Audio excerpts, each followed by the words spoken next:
Poštovanje, dobrodošli na kanal Nina.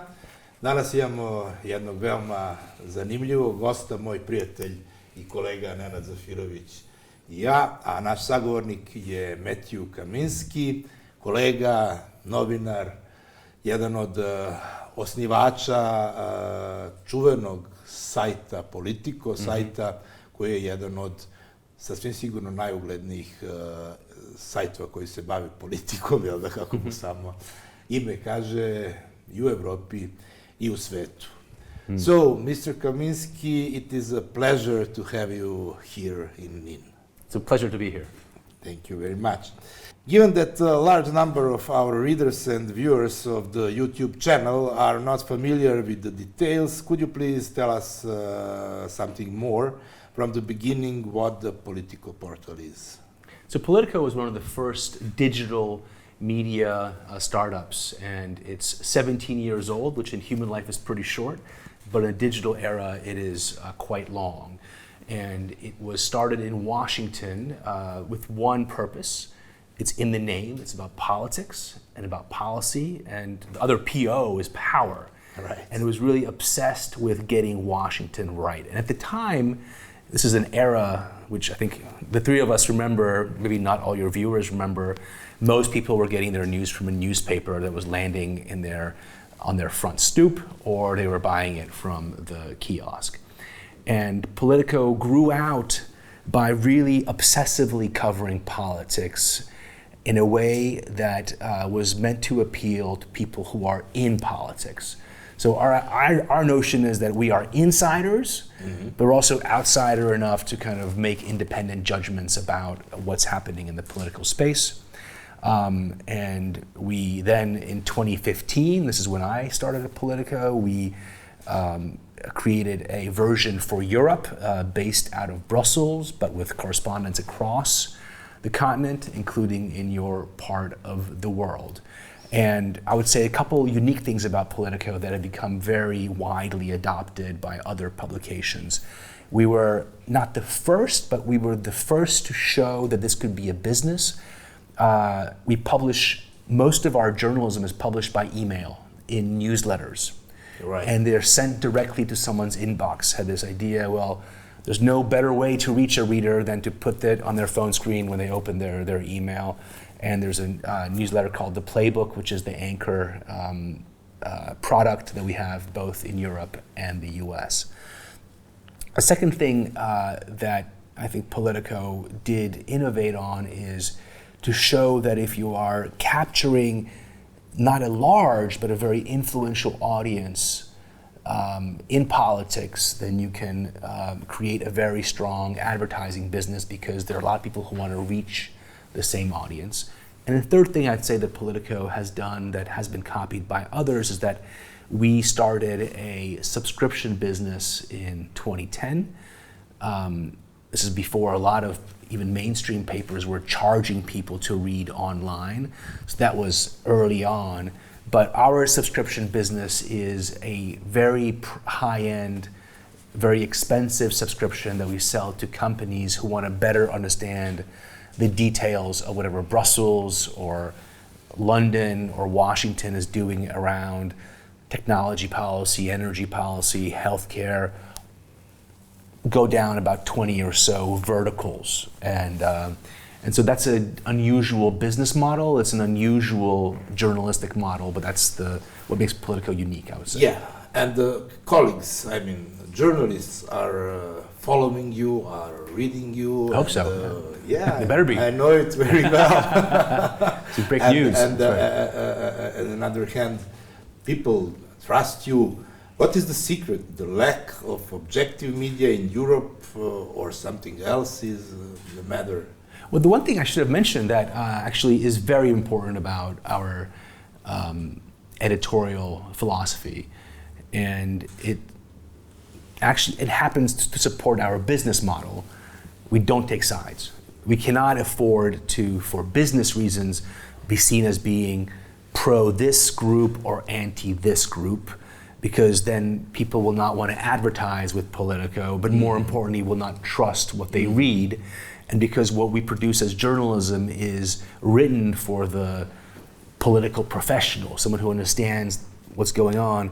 They are trusting us to give them what's really happening, as opposed to something which is filtered through either a left wing or a right wing or what have you perspective. The other reason why that's so important is that as an editor there for the last 9 years, until recently, I saw how our journalists were able to do better work because they could access people across the political spectrum. That if you're a reporter for the New York Times, sometimes it's hard to get a Republican in the US to answer your calls.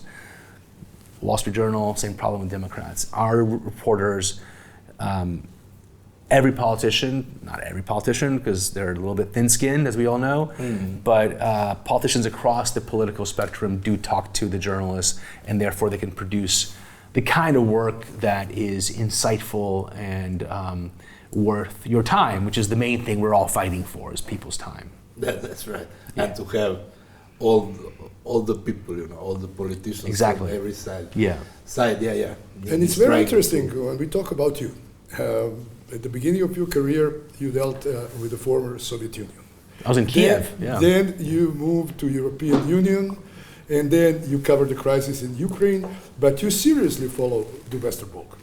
Speaking of this region, how you assess the current situation? Well, this is my first time back in Belgrade since about 2001.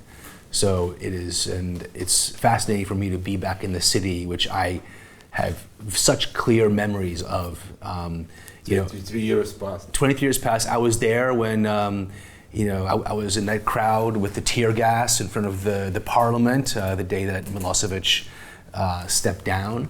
The revolution won. I remember how different things felt in the street the day before and the day after. The main thing I remember is how much nicer the police suddenly became overnight. And so I haven't been back to the region very much, but I think a couple things strike me almost immediately is, obviously, this city is a lot more vibrant, and you kind of see, what 23 years of relative normalcy, both politically, but above all economically, because Serbia was under, really sanctions and felt isolated at the time. You sort of feel there's more air in the street here. The other thing that strikes me is how little things have changed. You talk about problems with Kosovo. You talk about problems with Bosnia, with Republika Srpska, and the dysfunctions that the Dayton Peace Accord put in place, and people now 30 years after Dayton are still struggling to kind of unwind those knots. And then in Serbia itself, I guess, you say you want to be in Europe or in the EU, you're not quite there yet. Serbia is still kind of an in-between country, and that feels very familiar from back then. And I would say back then there was a sort of clearer feeling that, with Zoran Đinđić and the victory over Milosevic, that Serbia really was going westward. And from the outside, and my impression is there's a big question mark really of where Serbia will be in the world. So I'm just struck at how much is unresolved still, which is obviously the case with Ukraine in much more dramatic terms than here. So the parts of Europe that did get into the EU, did integrate with NATO, that's a done story. This part of the world, Ukraine for sure, Belarus, Russia, that's not done yet. And it's depressing and remarkable that 35 years now after the fall of the Berlin Wall, we still don't really know what Europe is going to look like. Yeah, and this question is just for that, to what extent does the influence of Russia and let's say soft power of China through investments and loans affect the situation in Balkans? I think it's remarkable how much both China and Russia are able to punch above their relative weights right now in this part of the world. And maybe it speaks to a failure by the West and by the US to really exert the real power and the real power of attraction that they have. Look, Russia, I was just in Mexico 2 days ago. Mexico has just passed Russia as the world's 15th biggest economy. It has fewer people actually than Russia does. So Russia is not a country that's a model for anyone out there you can think of. It's closed off from the world, fighting a very brutal war against a neighbor, hasn't really done the reforms that would sort of realize Russia's potential, given how creative and how creative its people are and how rich it is. And it's stuck with the same leader that's had for the last 25 years. China, similarly, China's not doing well internally. I work on China, if you come back, China's really lost its mojo. It doesn't have that same kind of energy that it had only a couple of years ago. It is demographically in a literal death spiral. Its economy is growing not at the pace that a country of its development should. It's a mid-income country. And a couple of years ago, we were saying, China's going to pass the US as the biggest economy in the world. That's now gone the other direction. China its share of the world economy is going down. The US is actually, and this is a paradox that I think about all the time, that when you look at the US especially, on the one side of the US, I spent a lot of time in California. It is remarkable the animal spirits that you see in California. The world is going to be remade by AI. It has been remade by technology. The economy is very strong. The stock market just hit a high last week of 40,000 for the Dow Jones Industrials. The US has arguably never been this powerful, even in relative terms, for many, many decades. And yet, people doubt that its power. People see its politics, it's not working. It is not asserting itself in the world that you would think a country with those resources could be. And that, I think, is why you have opened up a space for these other countries to come in, and China. And it's the eternal story of the Balkans. It's a sort of power struggle between the different blocks over this part of the world. One more time to European Union. Indecision of Brussels to accept countries of Balkan into the club pushes certain countries and certain political leaders in the arms of Moscow and Beijing. Yes, for sure, the European Union, the reason why enlargement worked the first time around with the Poland, Hungary, the Czech Republic, and others is that you had much clearer and stronger leadership in Brussels, starting with Tony Blair, ironically, from Britain, which is no longer in the EU, which may explain why the EU is unable to come to consensus to extend to open the doors to countries out here. I just don't think you can really look to the EU to be a leader on this. And ultimately, anytime you've had a remaking of Europe's map, so to speak, over the last 100 years, the key player has been the US. You can say for better or for worse, but it's just a fact that unless the US is pushing, through NATO on its own, trying to nudge the Europeans to open the door, it's not going to happen. I would question whether, is the disinterest of the West the reason why President Vučić is interested in being close to Russia or China. I think he must have his own reasons for trying to kind of balance the two, both economic reasons and I guess political reasons that are domestic in nature. And Serbia's not the only country in the world that is happy to take money from China, obviously. So. Yeah, right. Yeah. But on the other hand, how much influence does Russia aggression against Ukraine have on the situation in the Balkans?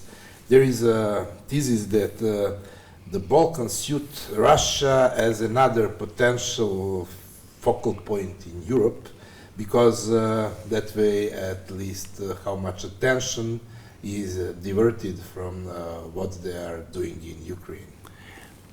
I think anytime you have the much worst, more smaller, of course. sure, but anytime you have the problems worst are problems. Right, but anytime you have the worst war in Europe for over 70 years playing out day to day, you're not going to divert attention from it. I do think that Russia, the genius, this is not a valued judgment, the genius of Vladimir Putin is that he always plays a very weak hand well. And he is able to, meddle here, create a distraction here, and this has been, I think, the Balkans have been a sideshow, but at times have been an important sideshow. A time where allegedly they were trying to overthrow the government in Montenegro. I don't know. I guess I wouldn't. The Kosovo-Serbia dynamic is really its own thing, but I think Russia would not has no problem with. Seeing problems down here create problems for the EU and the West. The Balkans is still pretty far from Russia, and Russia has no natural allies on its near borders really, and is really tied down with what it's doing in Ukraine. So we're not it's not 1912. We're not going to replay. That era where the Russians were able to project power here. That's really hard to imagine. I actually think China is able to project certainly more economic power to the Balkans than Russia. And Russia has become effectively a vassal state of China, certainly a kind of a junior partner to the Chinese, which Putin has to live with now, but I think probably in his heart of hearts it doesn't make him too happy. So I do think China seems the more relevant player here, and Russia is because for historical reasons. Last thing though is that Russia is clearly picking off, and the Chinese do this too, picking off members of the EU, but also other countries in Europe. Let's get Viktor Orban and the Hungarians to block aid to Ukraine. Robert Fico is now fighting for his life, I guess, but Slovakia turning over. There is a way where I think these two powers can try and divide and conquer Europe by meddling in this part of the world or trying to, win over allies within the EU itself. Let's move a little bit over the ocean. The American presidential election will soon follow. Do local politicians think too highly of themselves and us as a region? And does the future of the Western Balkan, or let's say the outcome of situation in Serbia, depend on who will win in the United States, Biden or Donald Trump? Well, as you probably imagine, the Western Balkans are not the top of the agenda for this campaign. Our politicians think.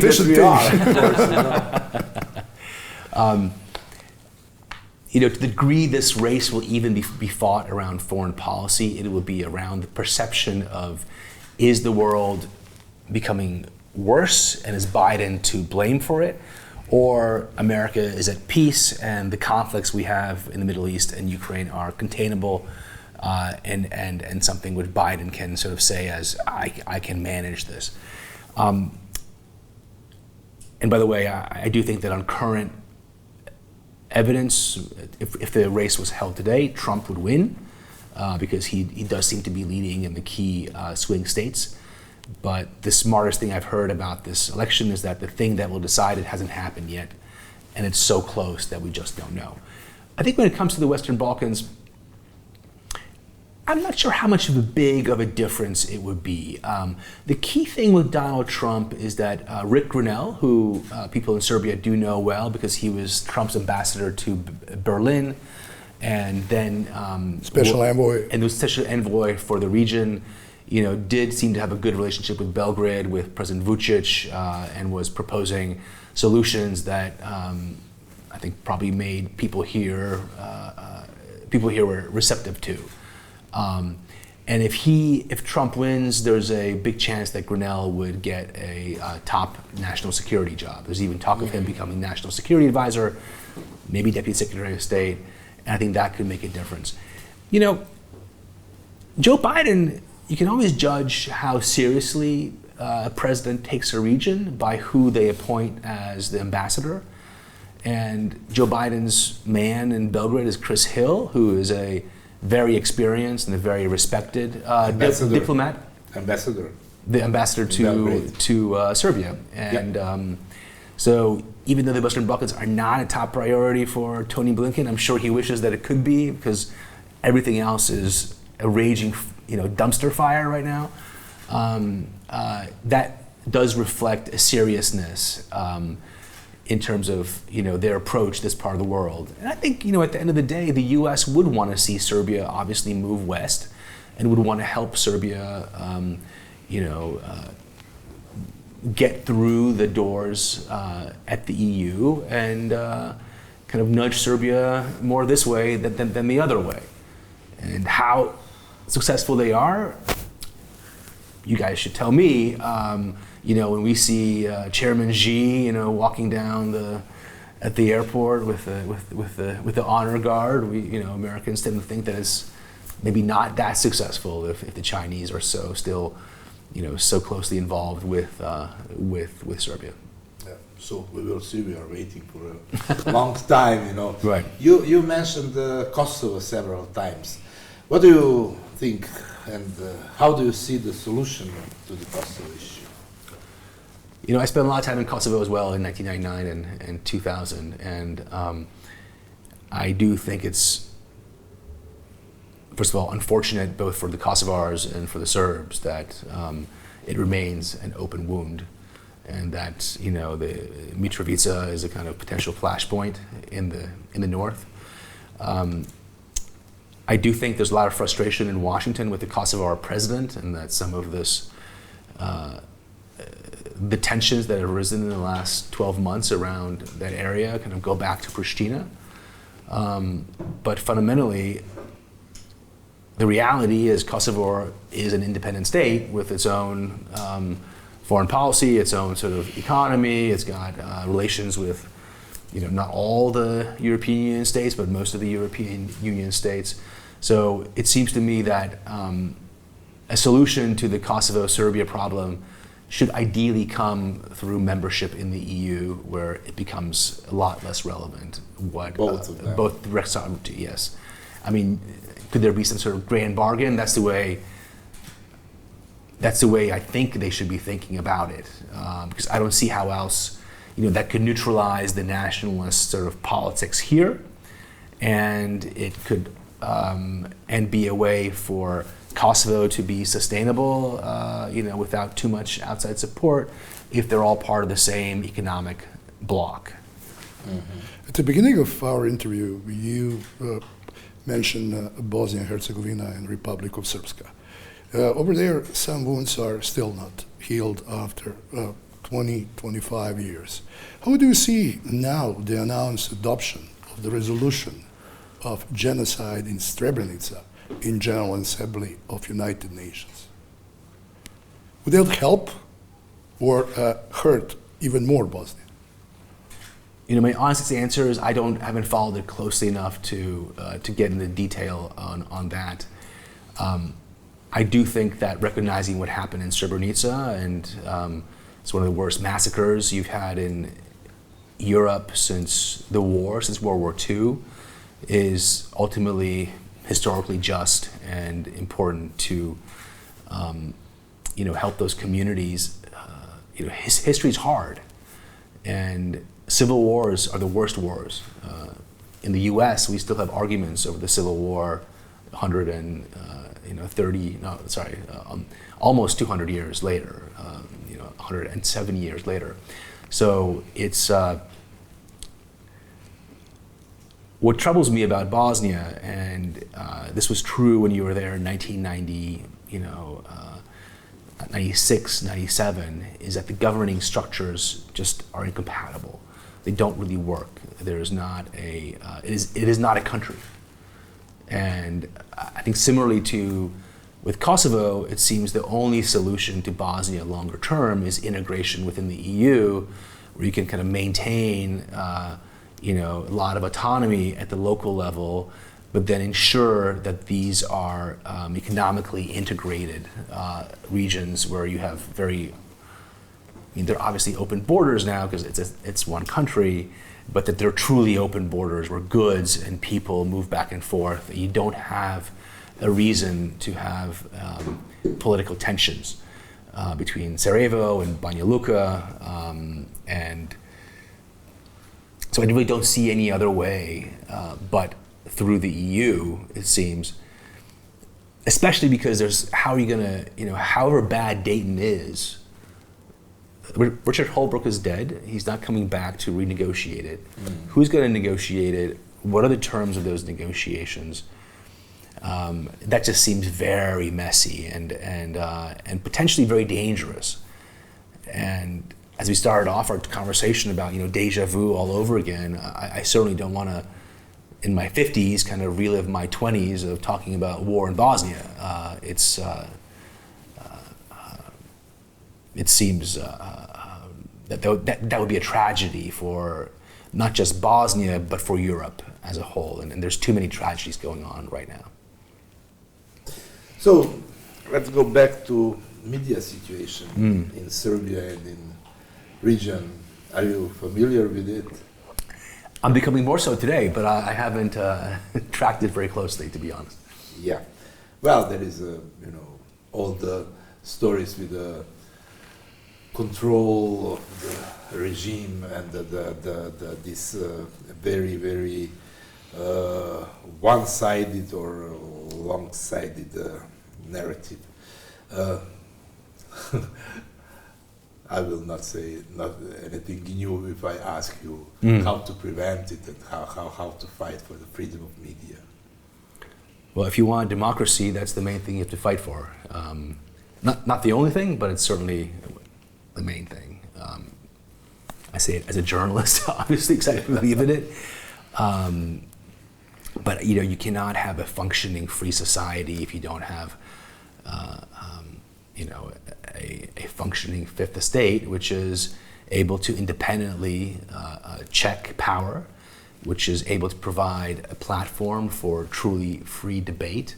And things are changing hugely. Social media is a form of media, obviously, and a lot of these debates and even reporting doesn't have to be done in the old ways through newspapers. But unless you have the ability, unless you have a culture that's open to it, then it ultimately would undermine democracy, which I think is the great danger here. Clearly is happening to a certain degree in Hungary. In my home country, Poland, there were concerns about that, but I think in Poland you had kind of stronger roots of media pluralism, and that the previous government was not able to really undermine to a degree that really hurt freedom of expression and freedom of the press. I don't really think it matters who owns media companies as long as there's a wide variety of them and it's a level playing field. And the good thing is we live in a time where it's easier than ever to be a publisher. It should be easier than ever to get your voice out through the internet. Anyone can start a publication now.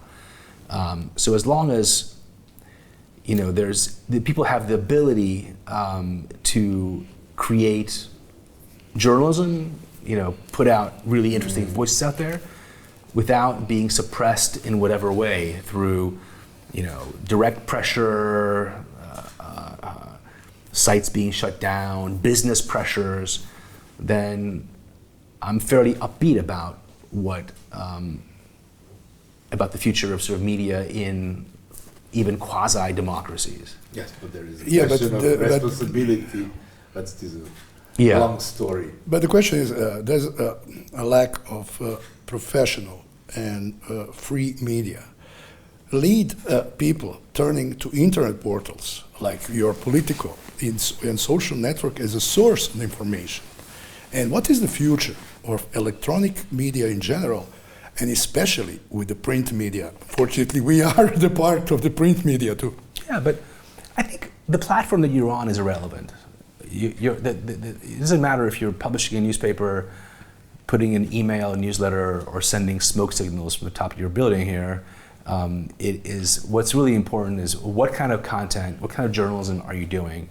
And are you doing the kind of journalism that your audience, that you know, hopefully better intimately, relies on you for, will always spend time with you to consume because they trust you and they need the information to feel better informed. You know, a lot of the business press has an essential role because they provide information that enables people to make better decisions about, you know, financial matters. We think at Politico that we provide information that people need to understand government, whether they're a lobbyist for a company or a regular voter. It is, I don't mean to sugarcoat anything at all. It is an incredibly challenging time to run a media company. Many are dying every day. There are models that are disappearing. In America, we don't have really a thriving local or even mid-sized city press anymore. And that gap has not been filled in by anyone else. But there are also exceptions to this that are really important to understand why they are succeeding. The New York Times is offering a very compelling product. It's got, I think, 10 million subscribers. It's done very well as a business, and it's maintained the quality of its journalism. Same thing for my old home, the Wall Street Journal, where I spent almost 20 years. You know, they have been relying on a subscription model since the beginning, since the 1990s, and people are willing to pay because what they get from that outlet is worth the money. I think the question for us as publishers is, are you producing something that's actually worth people's time and therefore their money? And in a sophisticated society, people really do hunger for information. Yes, there's always going to be all kinds of stuff out there that is misinformed and silly and wrong. But I think if you can create a brand around being good at what you say you're really good at, you know, Bloomberg's really good at markets, Politico is really good at politics, then those people will find you and then you can build a strong business. And lastly, I would say that the market is such a great test of how good your journalism is. I actually do think there is a market validator that is important for us as journalists. Now, it would help that the government doesn't screw around with it, doesn't try and pressure advertisers, doesn't try and pressure journalists to self-censor, because to succeed as an independent media outlet, I do think you have to have the credibility that you are calling it as you see it. And what worries me, including in Serbia, is there are some famous, brands in this country that are no longer seen as being 100% independent because they have to make compromises to, get along with certain powers in business or in politics. Because that may be short-term what enables you to survive as a business, but long-term is what undermines your credibility. And the main thing we have as journalists is credibility. Very hard to build it up, very easy to lose it. And I've seen it so often that media outlets that lose that credibility, lose that trust that you need to have with your audience, don't survive all that long. Yeah, but we have to survive somehow. You have to survive, but I would hope that it's possible to survive by that your readers is what lets you survive, not the government or sort of some sort of business elites that try and pressure you. Sure. And this is why actually the model of subscriptions is such a good model, because you are asking people to pay for the journalism that you're doing. The Guardian is a great example of this. I used to be surprised they had this on their website, like, please give us some money as charity to support the Guardian journalism. Mm-hmm. That's been an incredibly large source of revenue for them, and it's really turned them from being a loss-making publication to a profit-making, because people do believe in the journalism, their readers do. So readers can support you, and that's ultimately it's about your customer. Yeah, right. We can speak for hours and hours. Right. As a fellow journalist, fellow brother. You're a very interesting person to speak with. But finally, just one more question. You came to Belgrade as a guest and a lecturer of the World Minds organization. What is the importance of that organization, and why are you the part of that project? Sure. So World Minds is a community. It's a community of people in academia, especially in sciences, and in politics, in business, and in media.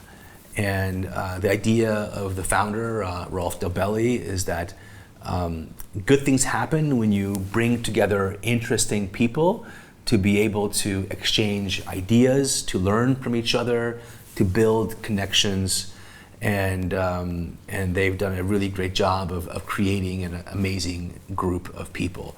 When I heard that they're doing an event in Belgrade, that's the one that I sort of circled on my calendar because I think it's another way to bring a global conversation to Belgrade, which I think is hopefully people here will find very interesting. But it's also important that people coming from the outside learn more about Serbia and tap into the Serbian conversation, be it about the world, about technology, about Europe, economics, what have you. I was involved because Axel Springer, had bought Politiko in 2021, and was also one of the investors in our European company, which was a separate company for Politiko. They are very closely involved with World Minds too.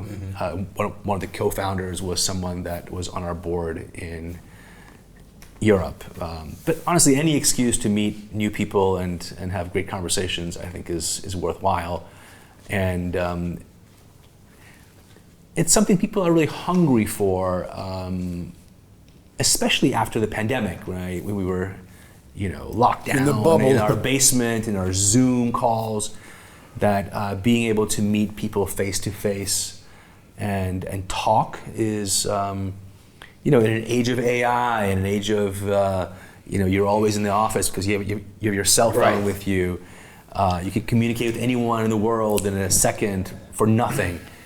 You actually want that human contact. And because we're humans, because we are social animals and we want to be. But I think more than anything, it's a great way to sort of bring Serbia into a wider European and transatlantic conversation about a lot of important things. In the name of that, thank you very much. Very it's a much. pleasure. Yeah. It was a real pleasure. It was a real pleasure. Thank you.